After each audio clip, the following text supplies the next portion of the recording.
You are tuned to KPTZ 91.9 FM in Port Townsend, and we're joined in the studio today by two gentlemen well known in Port Townsend, Wes Cecil, Ph.D., and Chef Aaron Stark. Welcome to both of you. Thank you. What we're going to talk about today is an upcoming series called Food for Thought, and it's a series of 4 presentations. Would you call it that? Yeah. Presentations. For those of you that are not familiar with these two gentlemen, very quickly I'll let you know who they are.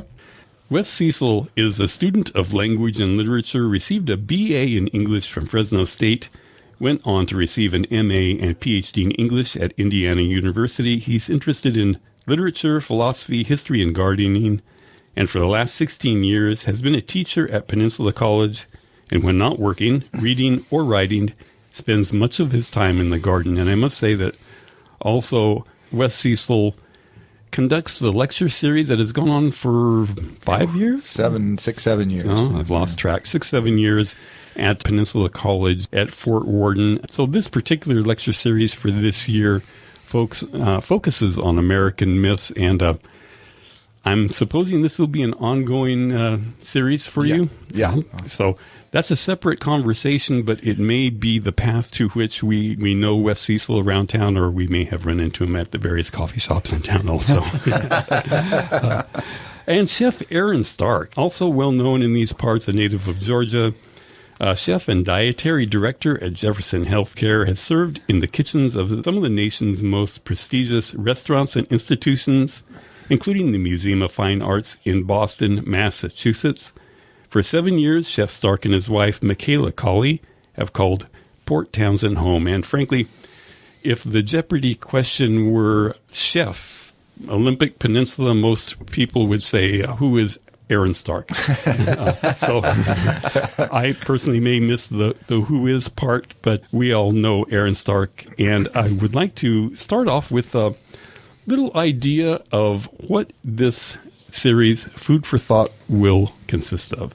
Well, I think it's a 2-part collaboration, obviously, and we've been kicking this around for a while, and we thought, food is such an important and vital part of our existence, but it's often overlooked. The significance of it and the pleasures of it are often overlooked, and there's a lot of reasons for that we can talk about. But on my part, I thought the power of the history of the influence of various foods and flavors traveling all over the world really is underappreciated. And of course, Aaron here with the food part. So we thought we'd do an evening where I'm going to present some of the history and background and philosophy of food, and Aaron is going to present the flavors and methods and tastes of food. You get to exercise both sides of your brain. Yeah. I think Wes is going to bring an ingredient from its when it was discovered all the way through civilization to modern day, and I will kind of walk people through the day-to-day how-tos of the ingredient, and then culminate that with a cooking demo on a particular version of that ingredient that I really love. So, and then the entire time you'll be sort of also tasting your way through the foods that we're discussing, the flavors, the innovations, the developments. So it's not just listening, it's tasting and smelling and a sensual experience. Essentially, yeah, this is the full impact. And how did this idea come to be? How did it come about? I think Wes and I had some conversations about the importance of food, and just the idea that I it's almost selfish because I want to learn the history of food. And it's a great way to get my best bud to learn everything, and then just tell me all about it. So, well, and it's also the opportunity that I think that is to then mate that history with the sensation of it, and how history isn't back then. History is lived. You're eating your history. You're experiencing it, and so.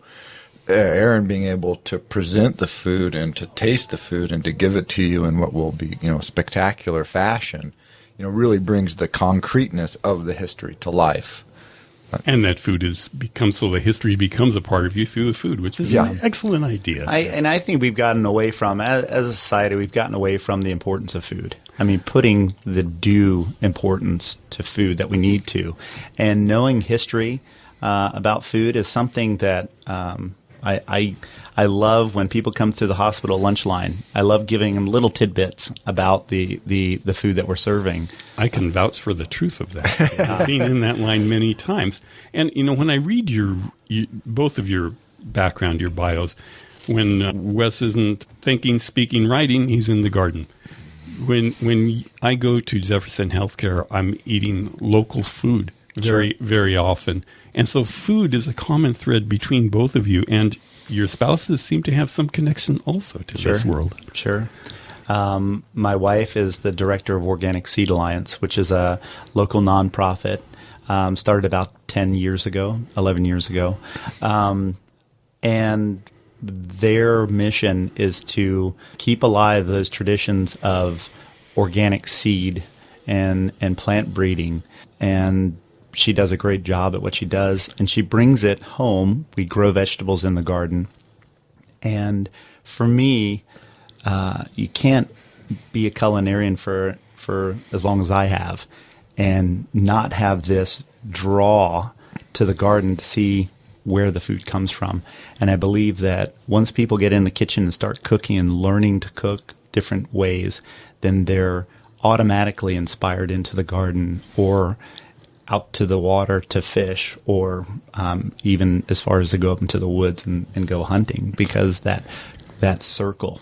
And it's easy to forget that when you eat a cabbage, say one of our subjects coming up, that seed, if it's ever not planted, you don't have it to eat. It's a continuous living history from the Eurasian steppes brought over by the Celts into Europe and then to the New World. I mean, so you're eating 1,000-year history of seed development and plant development and breeding, but it has been cultivated. If it's ever not cultivated, that food is gone. And so it means it's a continuous, unbroken line of flavor and experience from 3,000 years ago or longer. I mean, some of these foods, time immemorial, honey has been around, sort of from the beginning. And when do you get the opportunity to do that? To sit down and to really experience 3,000 years ago. And it brings us together, doesn't it? As a people, if we were an island with none of that cross-pollination, what would we be eating here in the United States? We're going to talk about that. Not very good. This is after the Crusades. The Crusaders came back to Europe and went, "Wow, our food is not good." I summarized. But that was essentially, they're like, "Wow, that's a nice quote. They're eating better stuff." Wes is a teacher. We all know that. But you're a teacher also, Aaron. You do more than cook. Every time I pick up the newspaper, I read that some capacity of you teaching, whether it's young kids, the different projects that you've done in the past. So it seems that it's more than just cooking here. This has been an ongoing process for you. I have a passion, a desire, a mission in my life, and that is to take what I've done in my professional life as a culinarian and share that. So many times I've been in kitchens with amazing chefs that hold those tricks of the trade, those secrets tight and close to them. And I don't think that's not a responsible way to go about it. You need to share these things. And it's more crucial now because the idea that grandparents and parents are not sharing those traditions with their children leads me to say, I want to teach people how to cook. And it's amazing. It's the same area of the brain that it takes to build a birdhouse, is to make a sauce bechamel. You're taking the elements and you're manipulating those elements, and you make something that's beautiful, that holds the truest form of art that there is. And, I used to work at a museum, And the funny thing is, I would have dishwashers that wanted to put on their resume that they worked at the Museum of Fine Arts in Boston, so they would hire on as dishwashers. So you can imagine their resume would have Museum of Fine Arts, but no one would ask, "What did you do?" And I just worked at the Museum of Fine Arts. I washed dishes. But I would have these great conversations with these artists, and we would talk about the idea of food as an element of art. And the whole idea of a picture you can look at, a sculpture you can look at and you can touch. Some would argue, well, you can hear music.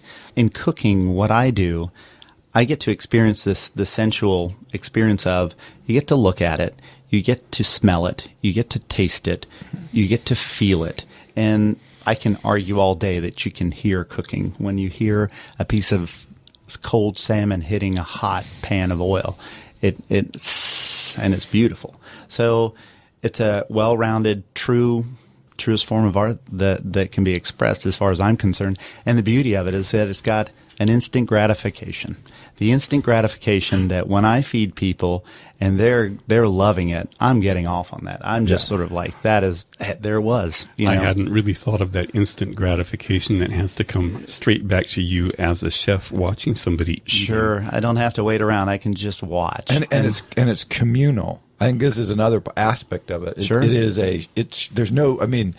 really wants to be communal. It's an art form that says, gather around, come, share, participate. It really, you can cook for yourself, which is great, but really it wants to have the family, the hearth, the group. It wants people to participate and share.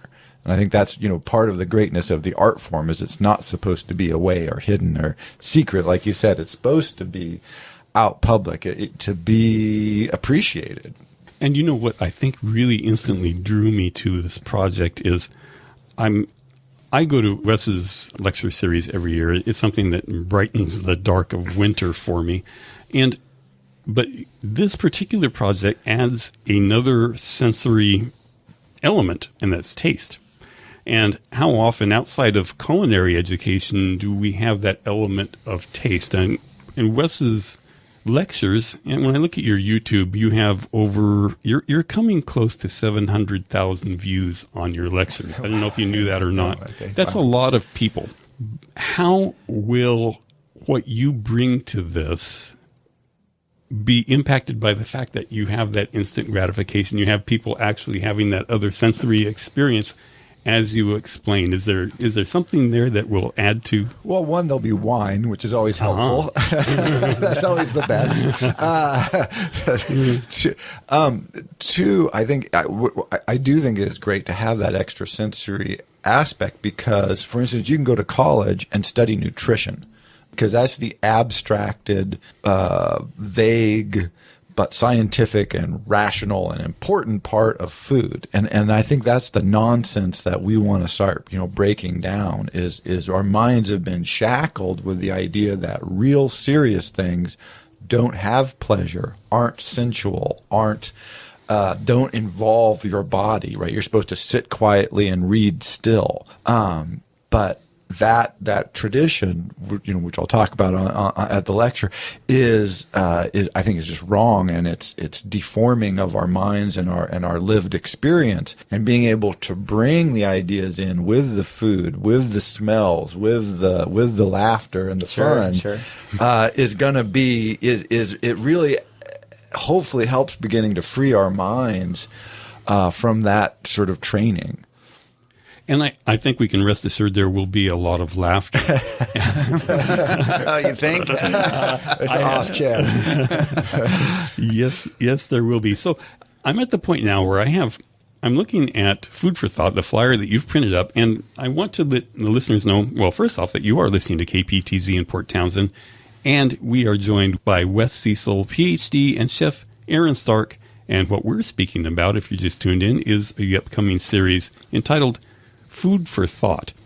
Now, with that in mind, we have 4 different ingredients, and you will take one of these ingredients for each session, which will be separate months beginning on March 27th. These 4 ingredients are the potato, quinoa, which many of us just learned to pronounce, by the way. Quinoa. Cabbage and salmon. How did you come to these four? What drew you to these four? I think, and I just look back at my career and some of the moments that stick out in my mind as what are some of those sentinel ingredients that I really rest my laurels in. And the potato, I'm classically French trained, and potato is it. Your starch for many dishes, French cuisine, is the potato. And when you ask the common person, just, hey, where does the potato come from? Most of them will Safeway. cite... Yeah. and most of them cite Ireland, and because of the potato famine that occurred. And there's a deeper, richer history to the potato. And just learning that, I worked at a Novo Peruvian restaurant, the idea of using a fusion of Peruvian cuisine and putting new spins on that traditional food. Potato is such an important ingredient in Peruvian cuisine, as is quinoa. I mean, they revere quinoa as the mother grain. And once you realize the beauty of quinoa, you can't argue that it's an amazing ingredient. That, I'll add, Organic Seed Alliance, along with Dharma Ridge Farm, along with Finn River Farm, are doing quinoa trials here in the Pacific Northwest, and they're pulling off some amazing quinoa grown right here in the Pacific Northwest. And it's both the history of the cabbage and quinoa. Only a very few foods have ever been the staple crop for whole civilizations, and both quinoa and the potato have served that function. And salmon. Yeah. Going down later in the list, that in the history of man, there's only, I think, I can't remember, there's 8 or 9 foods that have ever been the foundation of large scale civilizations, and we've got a bunch of them here, and so that's part of it too, is to say these aren't foods that are fun to eat, although they are that. They were staple crops that allowed the food itself, the nature of the food allowed people to thrive, to grow, to expand, to be more human, to give us greater opportunity to express ourselves and to be healthy. I mean, that's another key part of it. And salmon. This series will end with the salmon, and the longer I'm here, the more I realize how salmon obsessed we are here in the Pacific Northwest. Sure. Everybody who doesn't like salmon. And I didn't really, and this is, I think, one of the things that I appreciate about both of you, but being more exposed to Wes, is that sometimes Wes will bring in a concept that innately I know, but you bring it very clearly into the forefront of my mind, and that is, I'll read right off your flyer. Salmon is one of the few wild harvested foods of the Western table. And when you think about that, I don't recall eating wild duck. If I eat beef, it's domesticated. Salmon is a very special. Salmon is incredible. The history of our history in the Pacific Northwest is in some ways the history of salmon. I mean, that's what's been happening here for thousands of years, and we often overlook that. Second, in the modern table, I mean, if you go back, for most of the world, a few thousand years, for all of the world, 10,000 years, 100% of your food was wild harvested. One of the extraordinary and influential transformations of human cultural civilization has been the shift from wild harvested foods to domestic harvested. But we're not quite, we haven't lost all contact with that early tradition. And one of the surviving elements, again, for the modern Western table is salmon. It's one that is really still present, still vital, and still powerful for our palates. And is roughly speaking the healthiest thing you can eat. Along with quinoa, by the way, which is another example, because quinoa is very limited in the way it's never really been industrially bred. So it's been cultivated for millennia, but it's very close to its original wild seed state, much closer than any of the other grains that we eat. And so quinoa is somewhere sort of between salmon and other food crops, because it shares also that sense of very close to early harvested wild grains, not the industrialized versions that we're used to eating. And it's very interesting to me what you said about the Organic Seed Alliance and then the breeding of quinoa here, because much of this happens out of our sight. Sure. We don't really think about it till it's on our plate, and sometimes we don't really think about it when it's on the plate. But just to know that that type of work is being done here where we live is really very impressive to me. I think, the majority of our country, we go to the grocery store, we buy our groceries, we spend our money, we go home, and we open boxes. And from wild harvested boxes. Yeah. And for the most part, we're heating those box foods up in another box. The whole idea of do they, especially in the season, here in Port Townsend, Jefferson County, in like August, September, when there's so much happening food wise, is just to kind of do kind of a little experiment on the 100-mile diet and see if you can go a week. And there's the challenge. If you can feed yourself local ingredients for a week straight, and it's an exciting experiment, and it's one that's good to get your kids involved. And the other thing, it makes you cook. It makes you be in the kitchen. And if you include your children, if you include your the whole family, get in the kitchen and cook. It's the most wonderful experience. Everybody has a connection to it. The hardest person I've ever had to cook for is my daughter, Krenna. No, Daddy, I don't want to eat that. But there's little tricks that I've learned. We can tell a story the night before, say about asparagus. And then the next day, she helps me peel the asparagus. And then we're eating the asparagus, and she's tied to it. She's got a connection to it. So it's easier to get her to eat it. So the concept is very similar to what you're doing. You're telling a story about food. That is right. It works on adults also, doesn't it? Yeah, it works on and so hopefully. Maybe, I know we don't have a lot of time left. Why would people come to these presentations, and what would they expect when they get there? Well, I think a couple of things to expect. One is to have a good time. That's number one, because that's why we're doing it. That's why we're doing it. We're doing it to have fun as well, because too often, like I said, we're in these shackles of serious things have to be serious and fun things are trivial. And because food is such a pleasure, it must be trivial, or at least ancillary in importance. So the one is to just have a good time. We're going to come in. I'm going to give, again, the history and the background. And then we're going to turn out some little tasting plates. So we're going to get a lot of little flavors from food history. And then Aaron's going to do methods. And we'll tell some jokes, I imagine. And there's, I think, a lot of storytelling. I mean, my contribution to this is that, my history in the kitchen and where I really shined with these elements. And to tell you the background that a dear friend of mine, Saraya, taught me how to cook quinoa the traditional way, and I hold on to that close to my heart because it was done from Saraya. She did it with love. This is how we do it where I come from, and it taught me a completely different way to cook quinoa. I think we want people to know that there's something deeper about food than just going to the grocery store and getting it. That there's a history to it, and the best place to teach kids history is in the kitchen. And I think that's some, and here in town, my dear friend Hope Borosato is working on those things along with Jennifer Cruz at the high school. And Wes and I are actually going to do this same we're going to do a abridged version of the potato demo on March 11th at the high school auditorium.